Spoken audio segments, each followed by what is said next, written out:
सीधा सरयू घाट से इस वक्त, और साथ ही साथ मेरे तमाम सहयोगी इस वक्त मेरे साथ जुड़े हुए हैं। मेरे साथ वैभव है, सृष्टि है, अनामिका है, शिखा इस वक्त हमारे साथ है, और हम लगातार जो पल पल की जानकारी है, पल पल की तस्वीरें हैं सृष्टि, वो पहुंचा रहे हैं। हम ये दिखा रहे हैं कि एक तरफ मुख्यमंत्री योगी आदित्यनाथ खुद निरीक्षण कर रहे हैं उन तमाम कार्यों का, और साथ ही साथ प्राण प्रतिष्ठा के लिए बस अब 3 दिन बाकी रह गए हैं। और जो वो विहंगम दृश्य है जब स्थापित किया गया था गर्भगृह में प्रभु श्री राम की मूर्ति को, वो विहंगम दृश्य भी देख रहे हैं।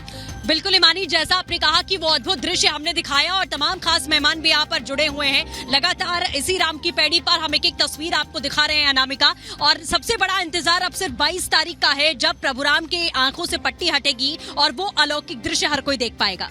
और पूरे अयोध्या में इस चीज को लेके उत्साह है। हमने जो तस्वीरें अब तक अयोध्या के दिखाई हैं या लोगों से बातचीत की है, वो यही कह रहे हैं कि हमने जो अयोध्या पहले देखी है उससे बिल्कुल बदली हुई तस्वीर यहाँ दिख रही है।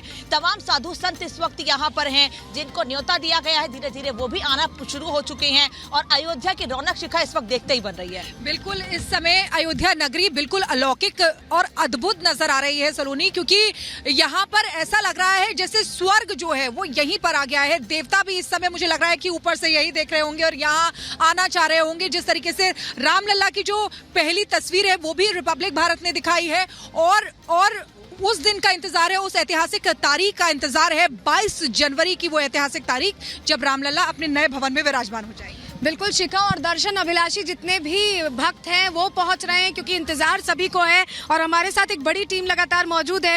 वैभव, जो तस्वीरें निकलकर सामने आ रही हैं बहुत विहंगम है, और ऐसी विराट तस्वीरें जिसका शायद सोचा नहीं होगा लोगों ने कि त्रेता युग जैसे अयोध्या निखर कर सामने आई। सलोनी, बिल्कुल हर एक तस्वीर जो रामलला के गर्भगृह से बाहर आ रही है, यकीन मानिए वो राम भक्तों के रोंगटे खड़े कर दे रही है, क्योंकि जिस चीज का आप सदियों तक इंतजार करते हैं वो चीज जब आपके सामने होती है तो हमारे ये तय है, रोंगटे खड़े होना, भावनाओं में भाव विभोर हो जाना निश्चित है।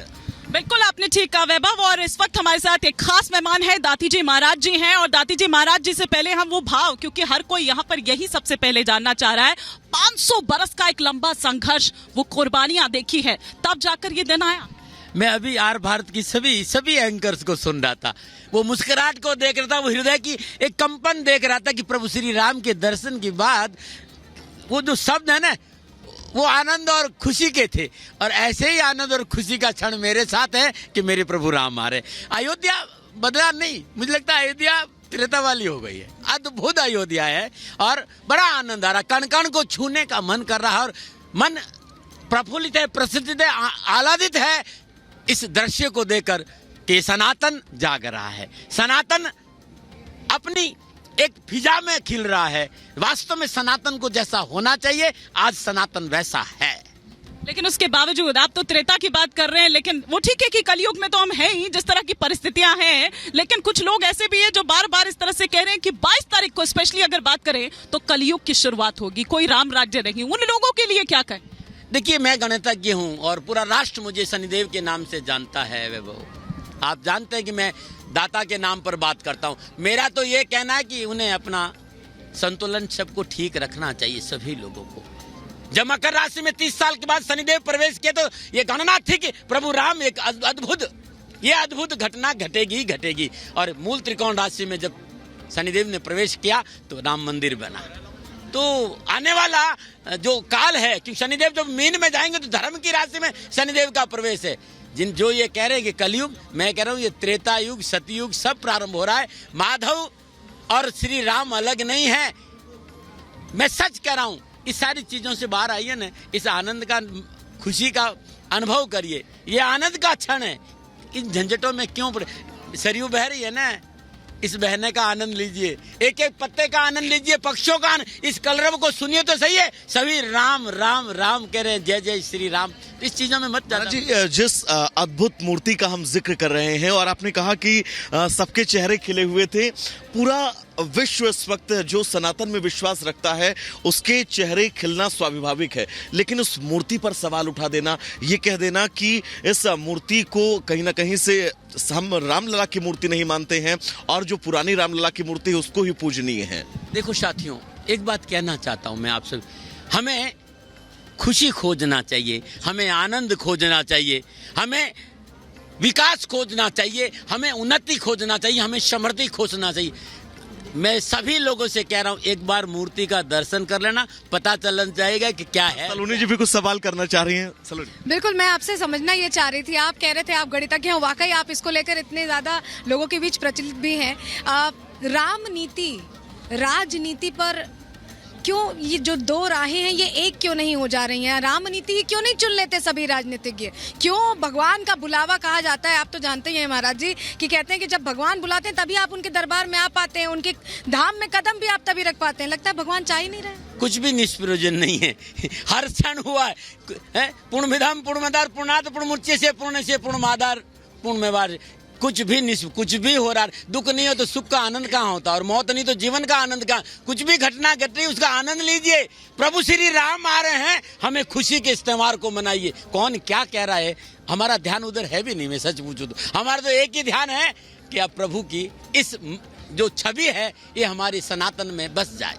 आज प्रभु 500 साल की तपस्या के बाद अपने घर में प्रवेश कर रहे हैं, हम उसको याद रखें ना, बाकी चीजों को काहे याद रखें। अच्छा, याद रखने की बात आप क्योंकि कह रहे हैं संघर्ष बहुत लंबा रहा, बहुत लंबा संघर्ष रहा। संकल्प कुछ लोगों ने लिया, आज हम साक्षी बन रहे हैं उस संकल्प के पूरा होने सबको मेरा प्रणाम। मैं तो कहता हूँ कि हमें सौभाग्य मिला उनकी तपस्या का फल का आनंद लेने का। तो फिर सवाल कैसा?